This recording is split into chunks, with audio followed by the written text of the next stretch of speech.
Hello everyone, welcome back to online learning of English 1. Today I am going to deal with this story, and the name of the story is Buck's Trial of Strength, written by Jack London. Now let's begin with the characters. The characters are number 1, Buck. He is the magnificent dog, so he is the major character of the story. Number 2, John Thornton. John Thornton is the master of Buck, he is the owner of Buck. Next is Matthewson. Matthewson is the friend of John Thornton. And number 4, the crowd of people at El Dorado Saloon. Now let's begin from the preface. So preface means the beginning or the introductory part or portion that comes before the main text of the story. Okay, so this story is adapted from The Call of the Wild. So The Call of the Wild tells the story about a dog named Buck. I have already told that this whole story is about Buck. So the whole story revolves around the main character, the dog Buck, since he is the protagonist. So Buck had very sophisticated life, and he was the best dog in the beginning. He had everything he wanted. His first master had provided him the life of ease and luxury. But unfortunately, his happiness did not last long. A man working at the home of his first master sold him for the sake of money. After this, the main character, Buck, experienced a life full of difficulties and sorrow. He was made a sled dog in Alaska. So Alaska is a state in the United States. It's very cold region. In winter, the temperature drops from 4 degrees Celsius to minus 7 degrees Celsius. So it's always covered with snow. So the people use sled in the snow for transportation. This vehicle is different from other vehicle because it has two long metal blades instead of the wheels. So in our story, Buck was made the sled dog. I said he was handed over to many owners, and all the owners treated him very badly. Finally, Buck was saved by John Thornton, his latest master, who nursed him back to health. So the Buck grew stronger, and he was filled with love for John Thornton, who saved his life. Here, John Thornton becomes the godfather for Buck. So let's start the plot now. The story opens in El Dorado Saloon. Here, saloon means a lounge or bar, a place where people gather and enjoy their favorite drinks. Is saloon. So the name of the saloon is El Dorado Saloon. So very joyful scene can be seen in the beginning of the story. So all the people were gathered and enjoying their drink. John Thornton, the owner of Buck, was also there in the saloon. The people were talking very boastfully about their favorite dogs.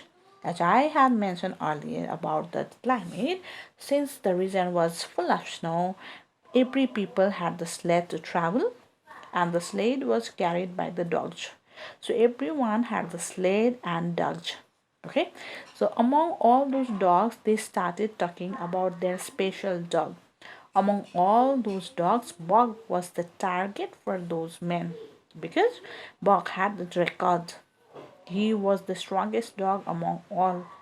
At first, the people began their conversation from their dogs, and finally, at the end of half an hour conversation, one man said that his dog could carry a sled of 500 pounds and carry it. So 1 pound is equal to 0.45 kg. So here 500 pounds is approximately 225 kg. Okay. Then the second man stood and said that his dog could carry 600 pounds and walk off with it. Then the third man again stated that his dog was able to carry a sled of 700 pounds. Now everyone was just boasting about their dogs, and they knew that Buck was better than other dogs. Now John had to defend his dog. So he stood and said that Buck could carry a load of 1,000 pounds. Then Matthewson, the next character, who was once A close friend of John Thornton, opened his mouth, he shed that and break it out and walk off with it for 100 yards. He questioned. So unconsciously, John also repeated the same statement shared by Matthewson. Then Matthewson again replied, "Well, we'll soon see it, won't we?" So nobody spoke. All the people who were gathered at the Eldorado saloon, they could not speak anything. Don Thornton also did not know what to say, how to react. So before he spoke, he had to think. But without thinking what he did, he just said yes to Matthewson. Because the friendship between John Thornton and Matthewson had now turned cold. They were more like enemy now. So John Thornton's dog Buck was the strongest dog. Everyone admitted that.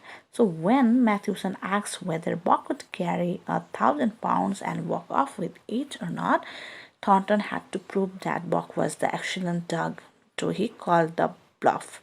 Means when Matthewson told him to prove that, he became too stressed. He felt a rush of warm blood creeping up his face. He felt too nervous.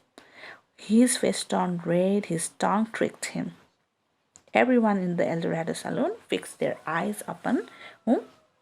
John Thornton. There was a dead silence everywhere. Thornton knew that his dog was powerful, but he was not sure whether Buck could carry a load of 1,000 pounds and walk off with it for 100 yards or not, because he had not seen Buck carrying a tremendous weight. He had never made Buck do it, so he had great faith in Buck's strength and had often thought he was capable of starting such a load. He had just said that Buck could just carry, but he did not say that Buck could carry it for 100 years. It was added by whom? By Matthewson. So Thornton was caught to be the greatest seriousness of what he had said. Matthewson read the face of Thornton. This was the perfect timing for him to take revenge on him.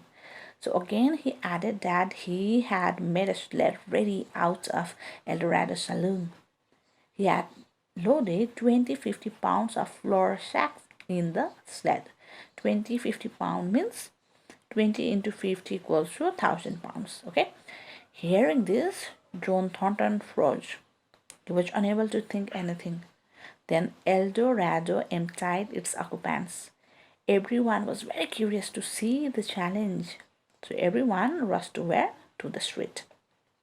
Several hundred men wearing fur clothes, means very warm clothes, mittened, gathered around the sled. Not a single man believed that Buck was capable of the feat. Then the sled was carried by a regular team of 10 dogs. So the sled was brought by 10 dogs. Now the sled had to be carried by only one Buck, that is Buck. Okay, so it seemed irresistible for everyone. All those 10 dogs were unhitched and Buck was hitched to the sled and he was tied by his master, John Thornton. Then Buck was made ready to carry the load. John Thornton was very sad when he was going to do something unfair. Okay, so he knelt down by Buck's side in the snow. After he tied Buck to the load, he took his head, means Buck's head, in his two hands and he rested his cheeks on Buck's cheek. Why was he doing so? Because he was trying to convince Buck to do the work for him. He was emotionally blackmailing Buck by whispering something in his ears. He said, "As you love me, Buck, as you love me." He knew that Buck loved him. He also loved Buck so much. So Thornton was telling Buck to show his gratitude and love by carrying the sled for him. This means he was going to blackmail Buck. Okay? He demanded Buck to make impossible thing possible for his prestige. The crowd was impatiently waiting for the feat. It was like a magic going to happen in front of all the people's eyes. Before starting the feat, Thornton got to his feet. Then his mittened hand was seized by Buck between his jaws. Buck was answering not of speech but of love. He was telling Thornton that he was ready to do anything impossible just to make his master happy. So seizing Thornton's hand between his jaws was Buck's usual way of showing his affection in return. So here, Buck assured Thornton that he was going to pull the load for Thornton, and then he stepped back. After stepping back, John Thornton told Buck to prepare himself for the fit. Then Buck checked the tightness of the traces. Traces means the ropes. So he moved his body to the left and again he shook his body to the right. This was the way he had learned. Okay. Then Thornton said mush. Mush is a word to command the dogs to start pulling. So here he told Buck to start pulling. The weight having how many pounds? 1,000 pounds. So Thornton commanded, or his command cracked out like a pistol shot. After getting the command, Buck threw himself forward, tightening the traces. He used his full strength to pull the loads. At first, Buck could not move the sled using his tremendous vigor. The sled just quivered. It slightly moved. On his attempt of pulling the sled, one of his feet slipped. One of the men ground. He screamed in fear that Buck was injured heavily. But Buck did not give up. He continued struggling with the sled in the snow. Then the sled started moving. At first, half an inch, Buck pulled. Then an inch, and again an inch, then 2 inches. Now the sled was flying in the air. Buck was able to pull the sled. The spectators gasped. They could not believe their eyes. Thornton's happiness knew no bound when he saw Buck pulling the sled. He became too happy and started running behind the Buck to encourage him. So on the track, who was running? Buck was running, and outside the track was running his master, John Thornton.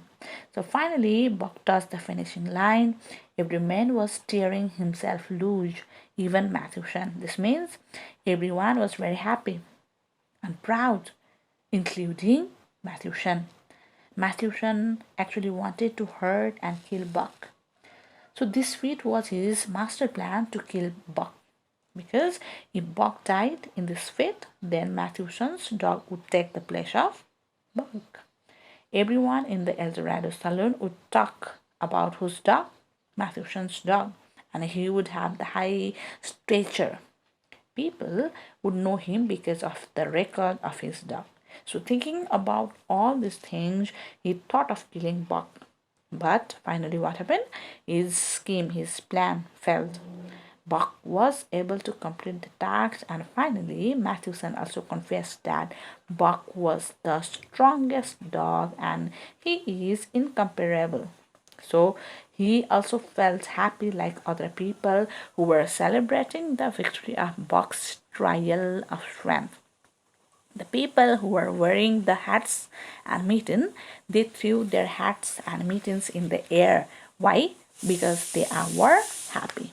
Men were also shaking the hands with whoever they met, so everyone was just enjoying the victory of Buck. Okay, now let's see the next. Then Thornton went to Buck. He fell on his knees one more time.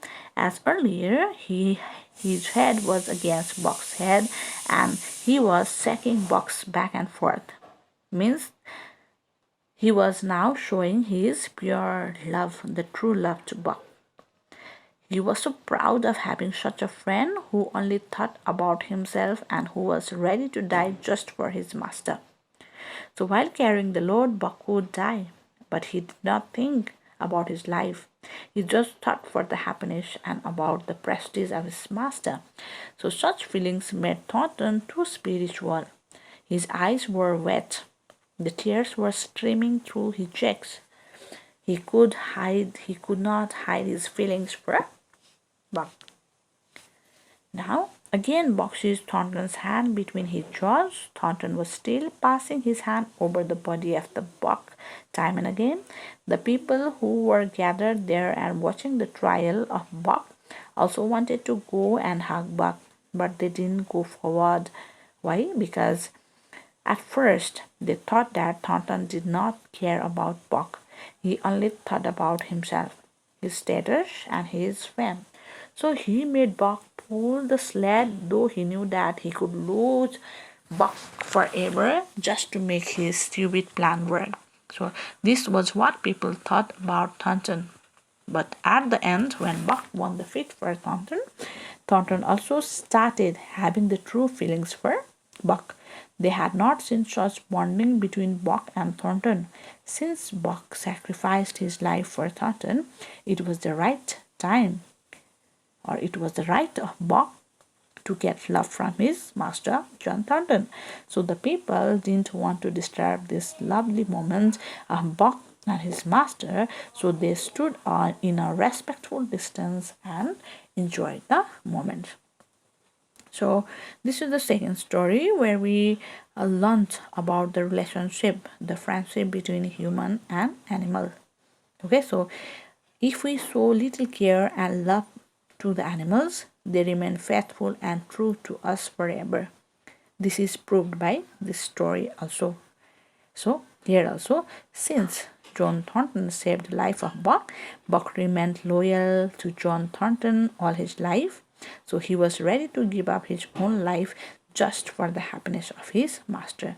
So this story also shows the great bonding between human and animal. Now here there are some questions. Now you have to solve all these questions.